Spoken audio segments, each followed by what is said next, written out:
Hey everyone, welcome back to my channel, if there's anyone still here, that is.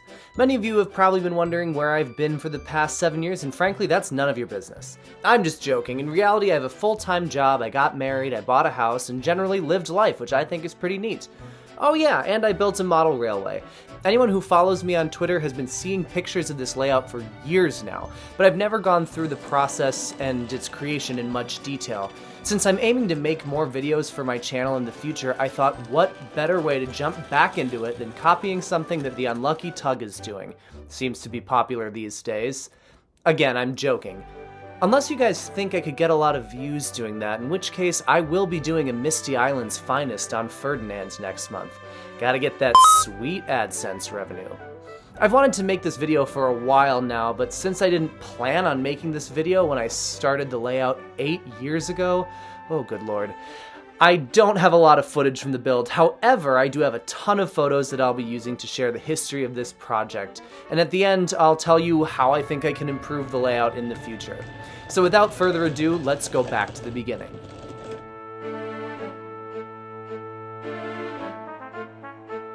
As you can probably guess, I love the Skarloey Railway.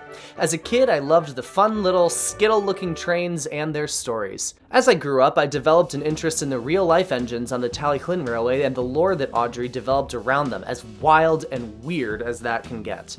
My favorite episode of the TV series was, and still is, Four Little Engines. I especially love the beautiful opening sequence introducing us to the railway and its engines. The opening sequence is primarily shot on the Rheneas Station set, a station towards the end of the line with an engine shed, a two-road station, and a level crossing, and, as the narration says, a beautiful waterfall. I figured given how many unique sights this set contained, it would make a perfect location to model in 009 scale. So back in 2017, I bought a Bachmann Skarloey and set to work.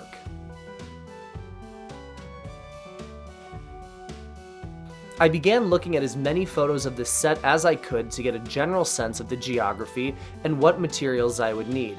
One decision I made early on was to move the waterfall from the left side of the screen to the right side. This is so that the waterfall can run down the mountainside that separates the two halves of the layout, and so that there wasn't any large scenery blocking the view of the layout for users or guests. For the second side of the layout, I decided it would be logical to model Rheneas Tunnel, the tunnel seen most notably in the episodes Passengers and Polish and Special Funnel. For the right-hand side of the loop, I chose to model what the wiki calls the mountain line. No particular reason for choosing this, I've just always loved this location, and the track curves in the correct direction, so it fits in logically. I planned the layout using a software called Model Railway Planner Lite. This was great because I could enter the dimensions and the scale of the layout into the app, and it allowed me to develop a track plan using actual pieces of Pico set track. When I had a track plan finalized, I could order the exact amount of track that I needed. With a track plan in place, I ordered Pico 009 track from Hatton's, RIP, and I set to work. While I waited for the track to arrive from the UK, I modeled a brake van and some slate trucks with 3D printed kits from Elsbridge Productions. Once I arrived, I set it all up to make sure I had everything I needed. Which I didn't. Somehow, I had miscounted and needed to order a bunch more track, but once that arrived, then the real work could begin. Rheneas Station presents a unique challenge for modeling. Since a deep river valley cuts through the layout, and since I opted to model a gigantic cliffside track, the layout itself had to be built roughly 5 inches off the surface of the baseboard. To do this, I got some Woodland Scenic track risers to form the oval shape of the track, and filled the rest in with cheap styrofoam from a crafts store, leaving a hole for the river valley. In hindsight, I probably could have just made the whole surface out of cheap foam and skipped the track risers, but you live and learn. Once the foam was all in place, I laid the track down again and marked the areas where various buildings would be placed for reference. I began building up the mountain by creating wads of newspapers and piling them on top of each other to increase the elevation. When I was happy with the height of the mountain, I laid sheets of newspaper on top of the bunched up wads and sprayed them with water to get a better idea of the shape of the mountain. Finally, I used Woodland Scenic's plaster cloth to create a hard exterior shell that could be painted and decorated. I created the shape of the bridge over the river from extra foam, and the layout was really starting to take shape. Tunnel portals were simply off-the-shelf, end-scale Woodland Scenics products that I thought looked the part. I painted them with a wash and added them to each side of the tunnel. Next, I glued a foam underlay down where the track would go. I did this because in the TV series, the narrow gauge tracks appear to be raised on a bed of ballast. I actually kind of regret this in hindsight, as I think it actually raises the track too far off the ground and looks a little unrealistic. But my layout also features trains with faces, so oh well. With the foam underlay in place, I painted the whole surface with a brown undercoat. I thought it looked like I was modeling a railway in the desert, so here's some old Lego Star Wars figures waiting for a train on what I jokingly called the Tatooine Valley Railway.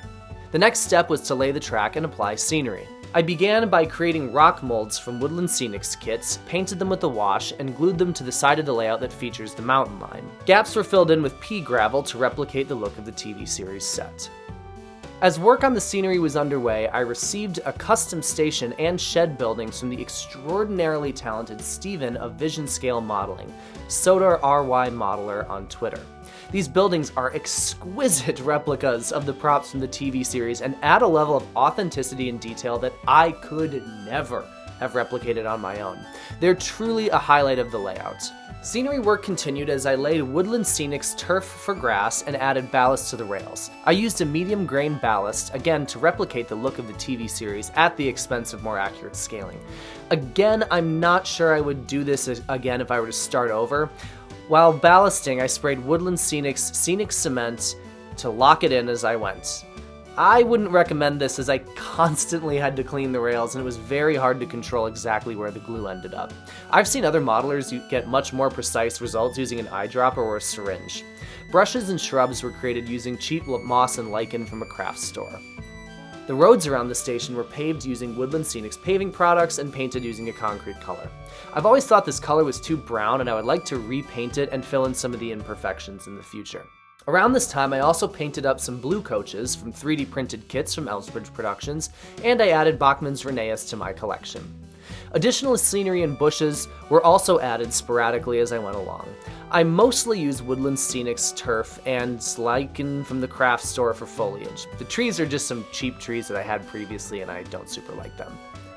The river and the waterfall were some of the biggest challenges in building the layout. Initially, I piled some garden rocks up behind the bridge to try to create a rock face for the waterfall to flow down. Then I added additional rocks and gravel beneath the bridge and along the riverbed before pouring Woodland Scenics deep pour murky water all over it. This was a huge mistake. I did not create a seal that was tight enough at the base of the riverbed, and all of the water mixture seeped through the bottom and made a huge mess. It was so bad, I didn't touch it for ages. When eventually I did correct the problem, I literally had to use a hammer and chisel to smash away the hardened water effects. Then I ripped the whole river area out of the layout and started again. This time I opted to create steps out of foam to allow the water to flow down, painted the bottom a muddy green color, and decorated the sides with rocks and pea gravel. This time, thank goodness, my seal held. After the deep pour water had set, I brushed ripple effects on using another Woodland Scenics detailing product. I even added a dividing rock near the top of the falls, since Rheneas literally means divided waterfall in Sudrian. Now this is one of my favorite areas on the entire layouts.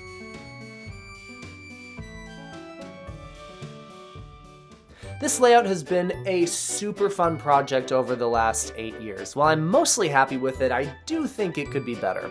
One major area that needs improvement is its capacity for running trains. I didn't do a great job wiring the layout, and trains have always struggled to make their way around it consistently. I was going to shoot more video for this project, but it was so hard to get the trains to run and do what I needed them to do that I just kind of gave up and decided to mostly use pictures, so sorry. Another area I would like to build out more is the area behind the station. Now it's mostly trees as it is in the TV series. However, I think I'd like to add a row of buildings there, maybe a pub too, to try to make it feel like the station services a small town rather than just kind of being a halt in the middle of nowhere. Finally, I'd like to replace the trees with more realistic ones eventually. It's a quick fix, but it's one that I think would be a huge improvement. That said, I'm open to suggestions. How do you think I could make the layout better? Let me know in the comments. I would love to hear your thoughts. Well, thanks for coming on this modeling journey with me. It was really fun to look back at the layout design from way back in the past to where it is now. I know it's been a super long time since I posted a video here, but I'd really love to get back into making videos more often. I'm not sure what that'll look like yet, but I've got a few ideas. Be sure to follow me on X and Blue Sky to keep up with what I am up to. Till next time, dry rails and good running.